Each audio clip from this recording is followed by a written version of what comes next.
Hi, I'm William from the Wildwork Initiative. I've been invited to do a biodiversity habitat study in Castleknock.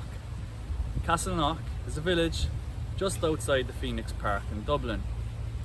You might know it, but the Phoenix Park is the largest enclosed park in Europe, and there's lots of biodiversity features of interest there.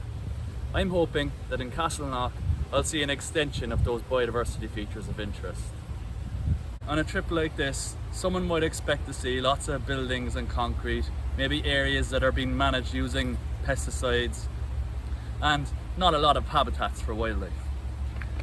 However, I'm open to seeing what interesting things I might discover and to find out what good things are happening for nature in the local community. I've heard of at least one family of foxes in the village, often seen crossing the graveyard at night.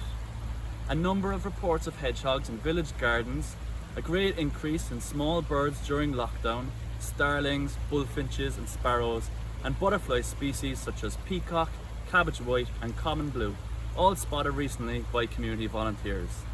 I usually get an opportunity to present to schools and community groups by delivering education sessions, but that's not possible at the present time. So I'm going to video what I see on my walkabout in the village. You'll have to excuse any out of focus bits because I'm not a cameraman, but I'll do my best.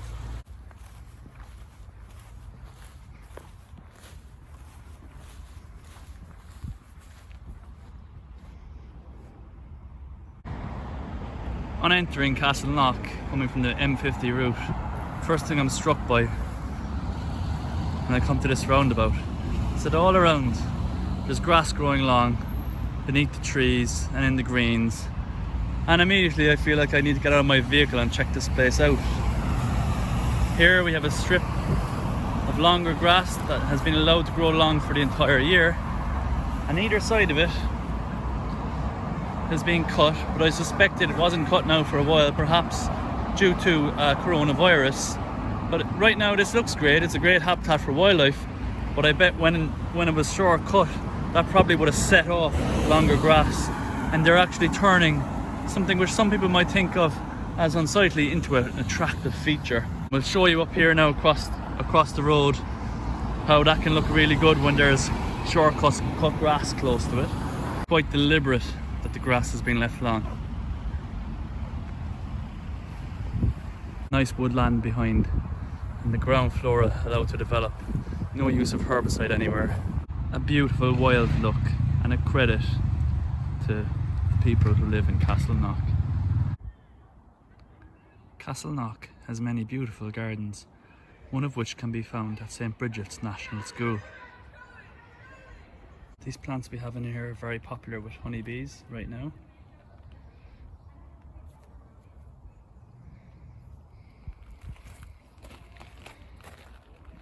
And the whole arrangement of flowers is managed in what I would describe as a wild way. Everything is growing and flourishing, full of life. There are weeds in here, but anything unsightly is taken out. Bursting full of colour. A wonderful way to manage your garden.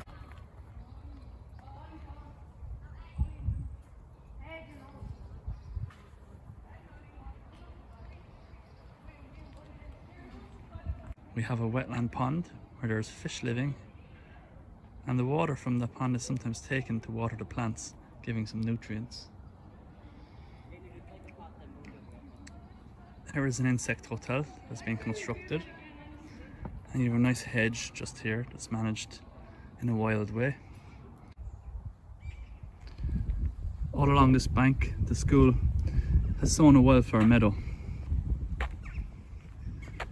And what you'll notice about this is that there's quite a lot of greenery in it. That is actually something that's quite natural for a wildflower meadow. Meadows are grasslands. Wildflower meadows are grasslands with flowers in them. And when you look closer, there are lots of nice pretty wildflowers in here. The school intends to manage this area over time in a way that could be described as similar to how hay meadows have been managed in farms in Ireland, mostly in the past now.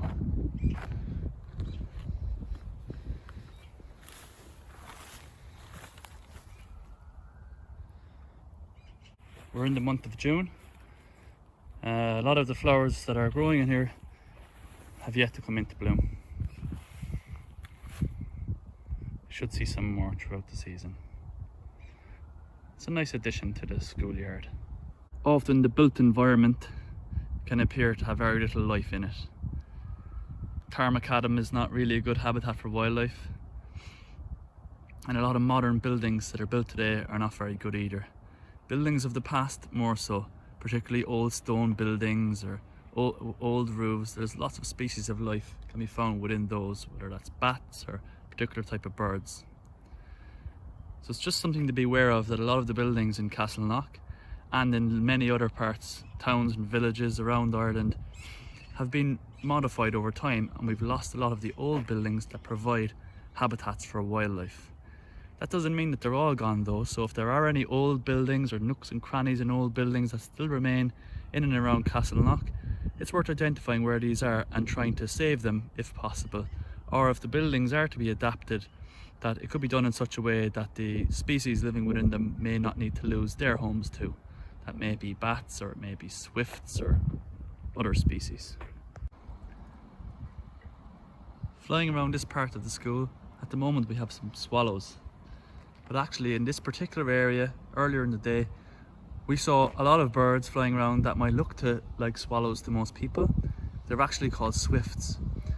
And it appears that the swifts are nesting. They may have a colony up in the eaves of this old building. See, there's two big pillars that jut out under the roof, cream coloured ones. Well, there's actually a gap between the roof and those, and it provides a suitable habitat for birds to nest in. There are definitely swifts around the schoolyard.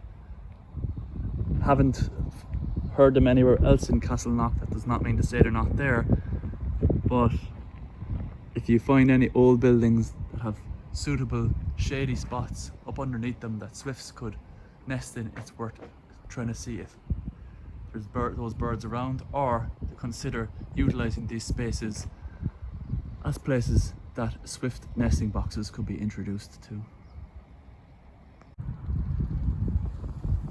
All along this fence there's a hedge growing, and there are some old trees within it.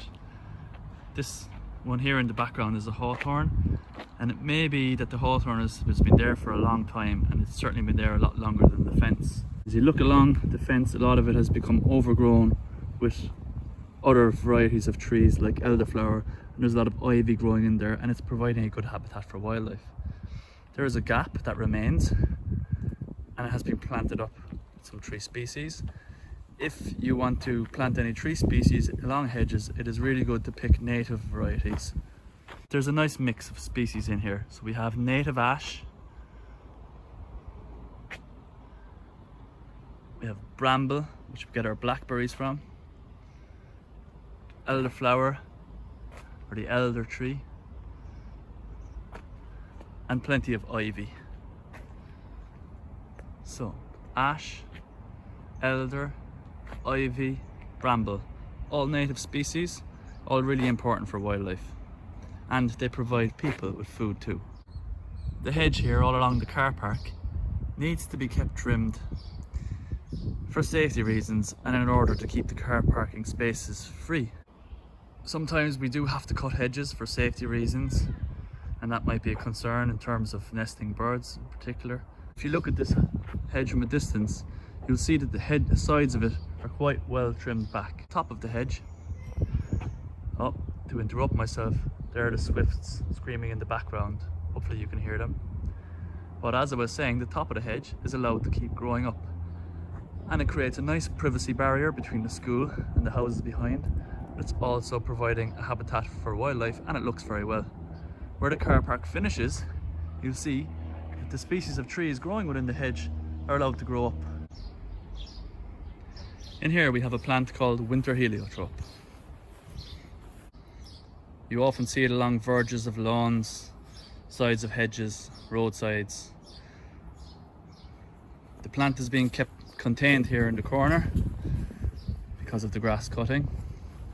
But you have to be very careful with this plant that you don't spread it, because it is classed as an invasive species.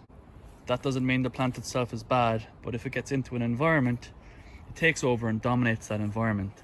And the other invasive characteristic is that it is really hard to be able to get rid of it. It can spread through the roots or fragmentation, as in pieces of the plant. So if I bring this to another area in Castleknock and throw it on the ground, there is a chance I could establish more winter heliotrope. But usually it gets spread when people dig up the soil, bring it around. This piece, just for safe practice, I'll throw back in to where it came from. So it's not that it's a bad plant, but it only came to Ireland because it was introduced here, and it's not part of our native flora. And unfortunately, it's something that has escaped into the wild. So the action, if you want to do something about winter heliotrope, is find out where it is and make sure in the first instance that you don't spread it elsewhere. Trying to deal with it or remove it then is another issue altogether. But the first thing we need to do is prevent spreading it. Down here, just at the start of Beach Park Avenue, there's a nice little woodland.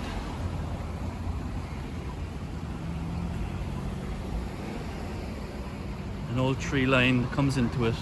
Just a small pocket of woodland, just here, off this junction. And it's nice to see that there's a little trail through it.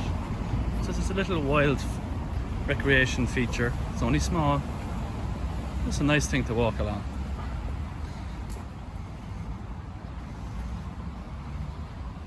And on a warm day today, like today, it's lovely in here. Nice and shaded. What's interesting about this space though, is that if you see, look back at the wood, everything to the left hand side of the path, you can see the ground flora, and the grasses and flowers, and even a sapling or two of young baby trees. But to the right of the path, all you can see is this waxy leaved tree. It's called a laurel, and it's quite commonly planted in gardens nowadays for hedging, mainly because it grows so fast. In a woodland setting, this tree species is very problematic because if you look into it here, all you can see is the laurel. It casts far too much shade. It again is classed as an invasive species. So yes, it's great to establish as a hedge, but it can become problematic. If the laurel here was not to be managed, it will creep out and take over the whole wood. And what I will say in favour of the laurel on this occasion is I'm sure there's probably houses or something in behind there, and the laurel is probably important in providing privacy. But certainly it's something to watch out for, and laurel is not a species that I'd be recommending to anyone to plant as a hedge. As opposed to laurel, this hedge here out in front of the church is providing excellent privacy, but it's a slower growing hedge, fair enough. This one though is quite old, don't know how long it's been here, and it's largely made up of hawthorn and bramble, native species. So that's the preference really. If we can have hedges like this as opposed to laurel, we'll be doing a lot better. And the hawthorn were just past the flowering season, but I bet this looked lovely a few weeks ago. Here we have a small section of lawn, and the grass hasn't been cut for a little while, just a matter of weeks. There are some flowers growing in here though.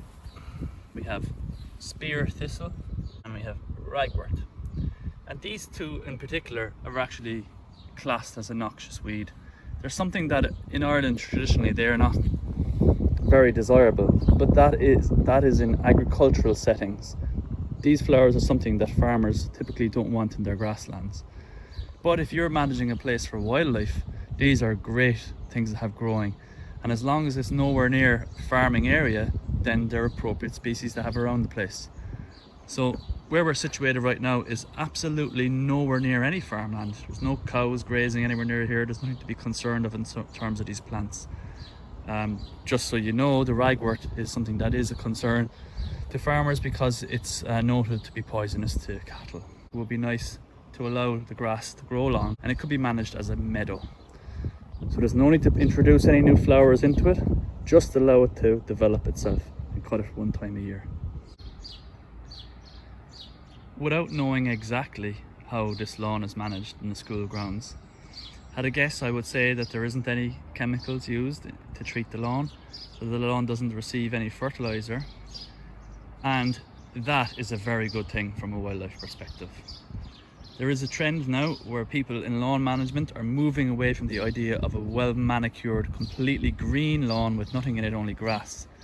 A lawn that has colour in it now is seen as a pretty thing, and it's certainly wonderful for wildlife.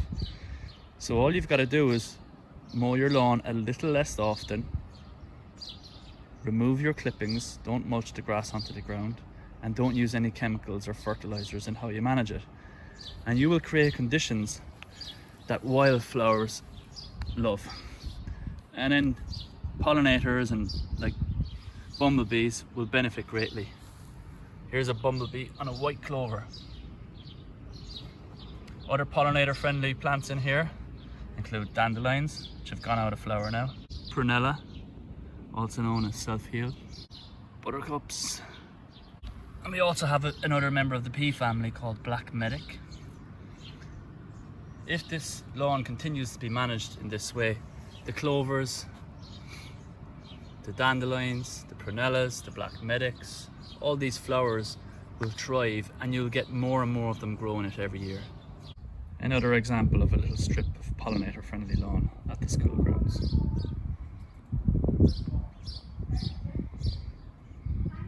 Some sparrows chirping in the background. Swifts are back, flying around up there, and they scream the sound that's synonymous with the Irish summer, but in many places no longer, because lots of places have unfortunately lost their swifts. These are a majestic bird. They spend nearly all of their life on the wing. They do all their eating, all their sleeping, and all their going to the toilet while flying, except for when they want to nest. As I said, I suspect that they may be nesting up in that area, but I'd have to be here for a little longer to find that out. They could also be scoping the area out.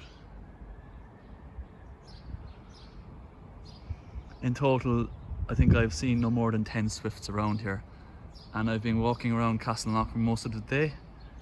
I've seen them on 2 occasions, and both times has been at the school. Swifts are a great friend of ours because they spend all their time in the summer eating insects that might otherwise be eating people and annoying us in the summer's evening. So they keep the balance of life in check in the ecosystem. I'm not hearing them all the time, so it's a small colony, but in a lot of places where you find swifts, there are large colonies, and the sound of screaming, you're constantly hearing it, and it becomes very much a sound associated with summer. And it's a beautiful sound. To be described as screaming, it might sound like it's not very nice, but it actually does sound nice.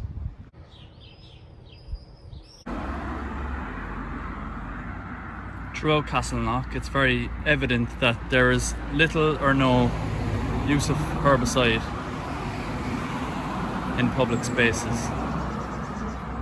All this avenue might be typical to see that herbicide might be sprayed along this area to keep the edges of the paths clear. That's not done in Castleknock. And for what I know, it's a relatively new practice, but it struck me as an outsider coming to visit here that I've found it very difficult to find places where herbicide has been used. Traditionally, the tree bases are another place this would have happened, but as you can see from the development of vegetation, it's no longer happening. So it's a wonderful thing to see avenues managed in this way.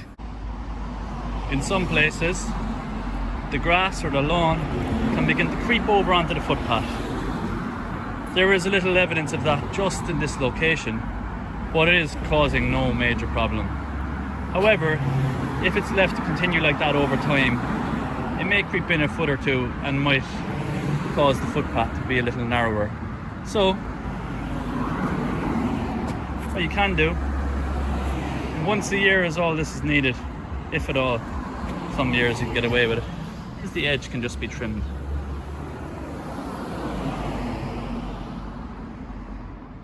It's much better for wildlife.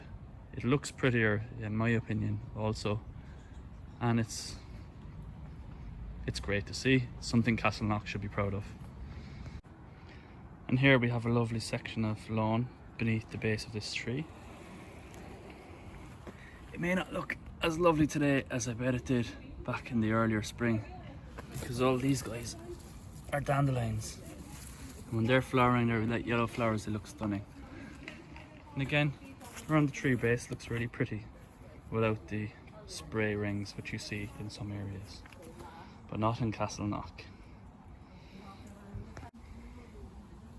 Occasionally, when a community attempts to eradicate spraying herbicides in public areas, you might have some people come out and still think the spraying needs to be done. So we have a lone tree in this area, and the base of it has been sprayed with herbicide by somebody. So now hopefully you can see what I mean when I say that it's unsightly.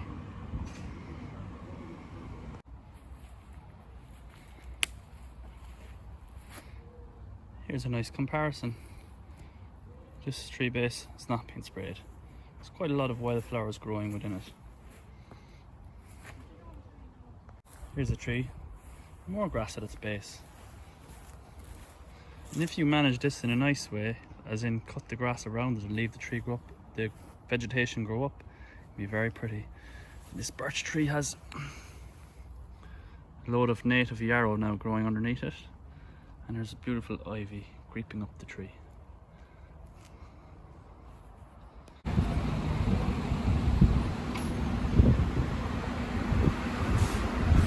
So if you notice the wall, there are some sections where there's no ivy growing on it, and others where there's an abundance of ivy. And the ivy in this area is being managed, but it hasn't all been stripped away. And it's just important to know that people do have concerns about ivy in terms of trees or buildings, and sometimes ivy can become problematic in that regard. But most of the time it's not problematic at all, and in fact ivy is a hugely important plant from a biodiversity perspective. And there are examples of ivy growing in many places around Castleknock. So it's just something to consider when you have ivy somewhere, be it on a tree or on a wall. Think of it as a resource for biodiversity. And you need not remove it, most likely, or if you need to remove some, just remove what you have to. So here we have an arch. Looks lovely and pretty, has ivy on it. But also it's fair to say that the stone wall is nice without the ivy too. So I'm not saying remove it all or don't remove it all, I'm just saying to think about ivy as something that's really important for the wildlife that lives in Castleknock. Old buildings, even when they were inhabited at one time, it had lots of species of wildlife living in them. And often when they're abandoned, end up with even more. You could have colonies of bats establish themselves, for example. The pub here is a nice example of an old building, as is the building across the street next to Circle K. A lot of the other buildings in Castleknock though are quite modern. Often when they're built, we don't think about the wildlife that might be looking for somewhere to live also. What I've learned today is that the roof on the new little building is meant to have plants on it. It's a green roof. Apparently it's planted up with sedums. I've been really interested to find out more about that, particularly in terms of how beneficial that roof is for the wildlife that lives around Castleknock. As we walk down the road, to me, having visited here today for the first time, this is certainly the older part of Castleknock, heading down this way. Such gorgeous old buildings. And churches are also often wonderful old buildings. The Church of Ireland here is a great example. We won't be doing a survey today, but it will be interesting to know what sort of birds are around here. You can hear swallows anyway. Perhaps swifts use the building as well. And bats. Be nice to find out. Potentially these yews might be some of the oldest trees around. And they're a native Irish tree. And there's a lot of them here. I haven't done the count, but They go all the way around the church. And this tree is another yew. This one hasn't been manicured, it's been allowed to grow into a more natural shape. Very different than the ones over here. Many parts of this tree are poisonous, and the tree has association with death, not just because it's found in graveyards. It's also meant to be the tree that English longbow archers used to make their bows during the 400-year war with France. More yew trees with elegant white birch trees in the background down at the Castleknock Parish Centre. And another lovely old wall. Then we have old Castleknock cottages, which have some lovely hedges in front of them. And these hedges have been managed by people that live here for years and years, from a time when Castleknock would have been a country village. And the species in the hedge, here we have hawthorn, a native Irish tree. We have Cotoneaster, Botaneaster. So they're still ornamental varieties, but they're of the traditional type. And all these cottages have gardens, and no doubt many of them are probably managed in a quite a traditional way. Lots of lovely pretty cottage garden flowers. Gardens can be a wonderful resource for wildlife, but it does depend on how they're managed. This park that I'm in is a lovely example of Castleknock. Nice big green spaces and lots of trees that are 30, 40 years old. And when this green was created, I would guess that all these trees you're looking at right here were put in as part of the development. Now there's a nice woodland in the middle of the park. This green has lots of potential. We've been to some other greens today and they're full of people playing games and ball, but this is a quieter area and it's one of the biggest greens around. From looking at the vegetation in the center of it, it would appear that it becomes wet here in the winter time. So if this was to be developed as a meadow, it may be a meadow with wet characteristics. And that can be different than dry meadow, and certainly can be very interesting things happen in wet meadows in terms of biodiversity. Understandably though, people might like to keep their green for playing football and whatever else, but this green is so big that even strikes me that it might be a nice idea to allow a certain amount of area outside the drip line of the trees, maybe 20 meters out from the woodland, all around following the woodland, could be managed as a long grassy meadow. It would be stunning. And it would add a new feature to this real big green space, and there should still be lots of open space for people to be able to play games and do whatever else they need to do in the Mona areas. It's lovely and quiet over here. I can hear wood pigeons and the ripple of leaves blowing in the wind.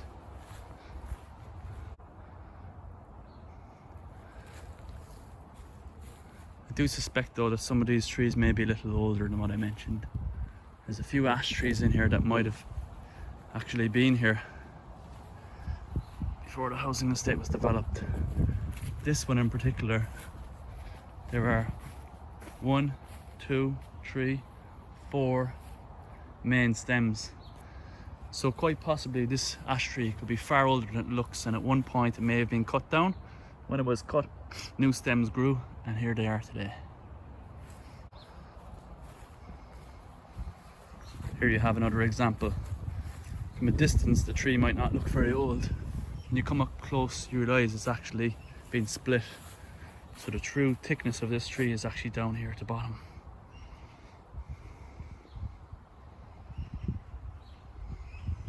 So these two trunks only grew from the point when the tree was cut. Usually when you cut a tree, you get fresh saplings will start to grow out of the tree trunk base, and that's what would have happened here. Now that they've developed into mighty trees themselves. Look how thick this tree is down at the base. So one time it was cut, and then more shoots sprouted out and developed themselves into 4 new big branches, or tree trunks I should say. It'd be worth looking in old maps to see whether this particular area in Castleknock was once a more substantial area of woodland. There are 1, 2, 3 or 4 old trees in here, and they're all ash. The other trees then are sycamore, mainly. Just inside the main road up near St. Bridget's GA Club, a lot of trees planted along by the side of the roadway. I suspect some of them may have been there already. This is functioning as a nice woodland now. And one of the nice things to see is there are lots of suckers of blackthorn coming out here, growing out of the hedge, and lots of new young trees cropping up. That's quite a wild feature to see in an urban environment. It still looks good, but nature has been allowed to do what it wants to do. Nice little meadow. So often the places that are good for wildlife, with a nice mix of native species, they can be little small pockets of places just like this. It's very nice. And another beautiful green that's managed in a semi-wild fashion. Lots of hogweed developing out underneath the canopy of the woodland. Ash, lumberly trees, wren singing in the background. Bit of dead wood up there. It looks to be in safe condition. Lots of nice little wild places in Castleknock. Locals are wanting to introduce pollinator-friendly perennials into planting schemes. And here we have 2 plants that are very popular with pollinators. This is lavender in full flower. And there are 1, 2, 3, 4, 5, 6, 7, 8 bumblebees on it right now. This is a variety of hebe. Doesn't quite have as many bees on it as the lavender, but I've often seen this full of pollinators.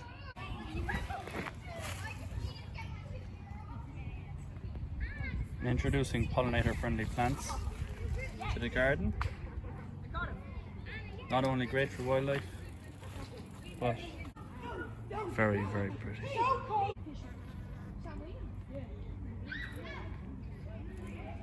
Along this little section of bank, I've looked into it and there are ladybirds in there, and there's some ants that live in here.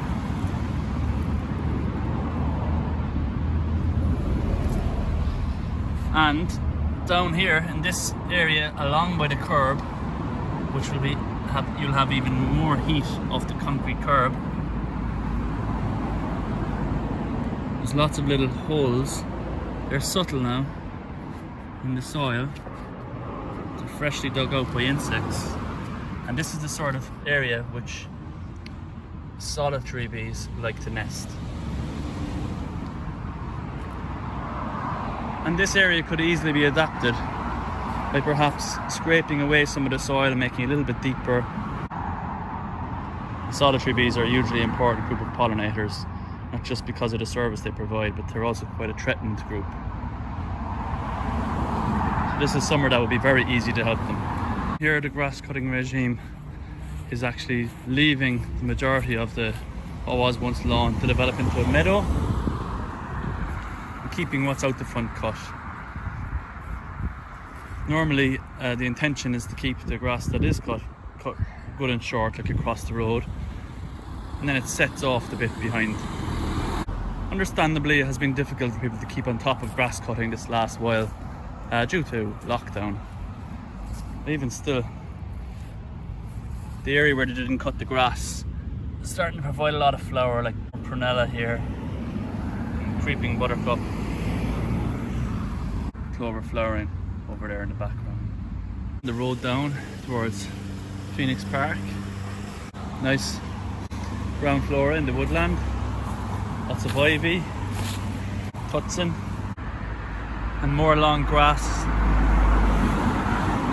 all along the side of the road between the footpath and the woodland, allowing lawns to grow into meadows. If I was to describe that to someone from Castleknock, and I was to say the look you're going for, I'd say it looks like what they have over in the Phoenix Park. A lot of this long grass is very much like what you see inside in the meadow setting of the park, providing an important connection for wildlife that lives up in the Phoenix Park to navigate along this road network. Essentially, what's going on here is that there's been a corridor for wildlife created between the Phoenix Park and Castleknock. They have kept a verge cut between the wood and the grass, so it's nice for people to walk along. This meadow is also kept cut between the footpath and the long grass itself. And as I've said, that's good for putting some definition onto it. And so people realise that this is very much deliberate. It's not that people aren't cutting the grass. It's that we want to have these grassy meadows in urban places like this. I'm sure people in the locality appreciate it.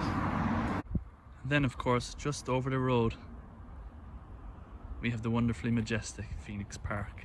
Acres and acres of wildflower meadow, woodland.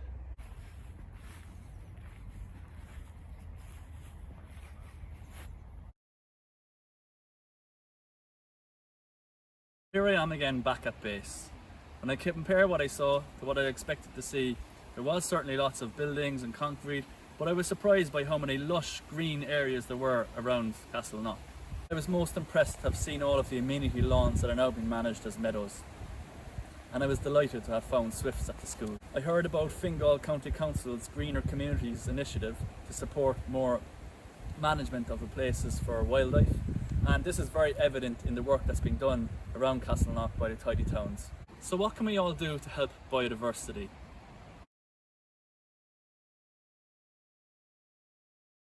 Cut your grass less often so you can provide food for pollinators.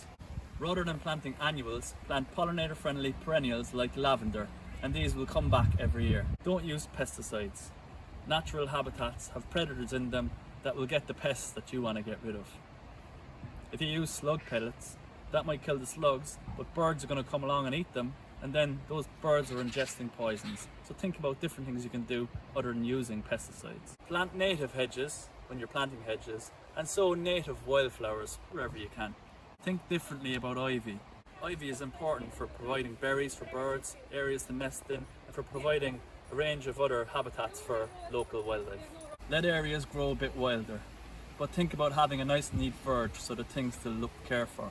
These are just a few small tips, suggestions. If you'd like to find out more, then why not get in touch with us at Wildwork? You can do that anytime you like. And there's also lots of information available online. But if I was going to recommend just one thing that you might do, it would be that you tune into what's around you. Tune into nature where you live and get to learn what's there, learn to understand it. That's the first step you need to take if you want to help nature in your community. And if you're from Castleknock, why not get in touch with Castleknock Tidy Towns and get involved with the wonderful work that they are doing to help nature in Castleknock. So that's it from me, William, from the Wildwork Initiative. Thanks for watching.